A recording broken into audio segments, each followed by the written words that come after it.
of a python snake. This is not true. Those little claws are used in mating. The snake can't talk. You can't say screwed over. Okay? This has nothing to do with walking on land. It has to do with getting baby snakes. So, if you have evidence for evolution, I'd like to see it, but that's not evidence for evolution. Okay? This guy says the humans have a tailbone that is of no apparent use. The vestigial tailbone in humans is homologous to the functional tail of other primates. Thus, vestigial structures can be viewed as evidence for evolution. Organisms having vestigial structures probably share a common ancestry. Well, look, you're welcome to believe that, but it's not true, okay? The tailbone's not vestigial. You need your tailbone. There are 9 muscles that attach to the tailbone, without which there are quite a few functions you cannot perform. I won't tell you what they all are, but trust me, you need those, okay? Now, if you think the tailbone is vestigial, I have a long time standing offer. I will pay to have yours removed. Bend over, okay? Me and the Swiss Army can fix this in 15 minutes. Now, this textbook, though, says the coccyx, the tailbone, is a small bone at the end of the human vertebral column that has no present function, and is thought to be the remainder of bones that once occupied the long tail of a tree-living ancestor. First, it's not true. It's been proven wrong years ago.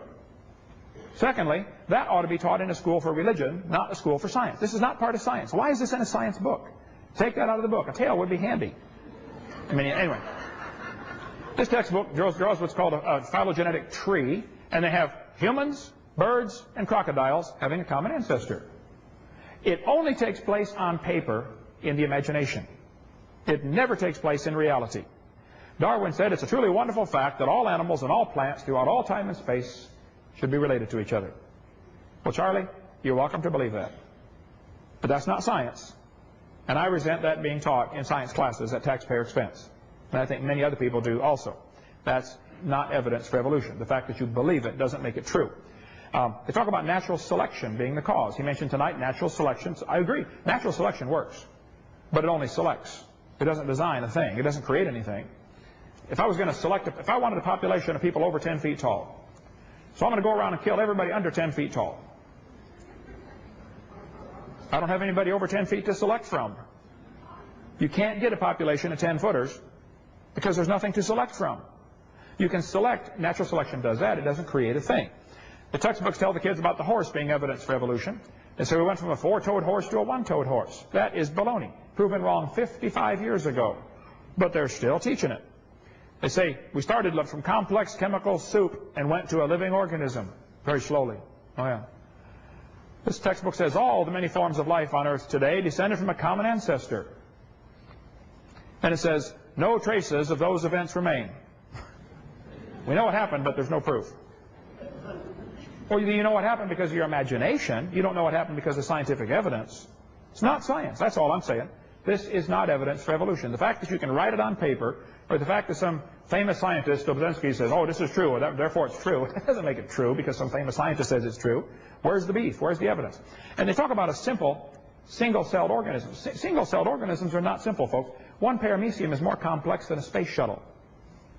And you can put thousands of those in a drop of water. Michael Behe's got a great book out called Darwin's Black Box, if you want to read about the complexity of living organisms. He spends a whole chapter talking about the complexity of the hair on a bacteria.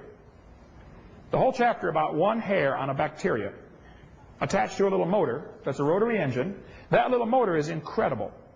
It turns 100,000 RPM, forward or backward. And it's just like, as the things get smaller, the fluid they move through feels thicker to them. So bacteria swimming through water is like a person swimming through peanut butter. And this bacteria goes 60 miles an hour. And that little motor is so tiny, if you took a hair off your head and cut it off, you could put 8 million of those motors on the stump of that hair. And it turns 100,000 RPM. Had to be designed, folks. Now, if you want to believe it happened by chance, you go and believe that. But that's not logical, and it's not science. Now, this textbook says the complex structure of the human eye may be the product of millions of years of evolution. Well, again, they're welcome to believe that, but the eyeball is incredibly complicated. Darwin knew the eyeball was complex and said it gave him a headache. Darwin said, to suppose that the eye could have been formed by natural selection seems, I freely confess, absurd. By the way, how can blind chance make a seeing eye? On the back of your eyeball, you have about 1 square inch called the retina. In that 1 square inch, there are 137 million light-sensitive cells, all of them wired to the brain. I've done quite a bit of building in my life. I've hooked up quite a few electrical wires. Can you imagine wiring an eye with 137 million connections in 1 square inch? My Heavenly Father did it. He's pretty smart, ain't he? I debated an atheist in New York. He said, I've got proof for evolution. The human eye is poorly designed. I said, why do you say that? He said, well, the light comes into the eye, and then at the back, before it hits the retina, it goes through blood vessels. And the blood vessels block part of the light. He said the octopus has a much better eye because their blood vessels are behind the retina. Humans have blood vessels in front of the retina. That's a poor design. He said, that's proof for evolution. I said, well, wait. First of all, poor design is not proof for evolution, okay? Porsche designed a car one year. They accidentally made it where you had to jack up the motor to change the spark plugs. That's a poor design. But it doesn't prove nobody made it, okay?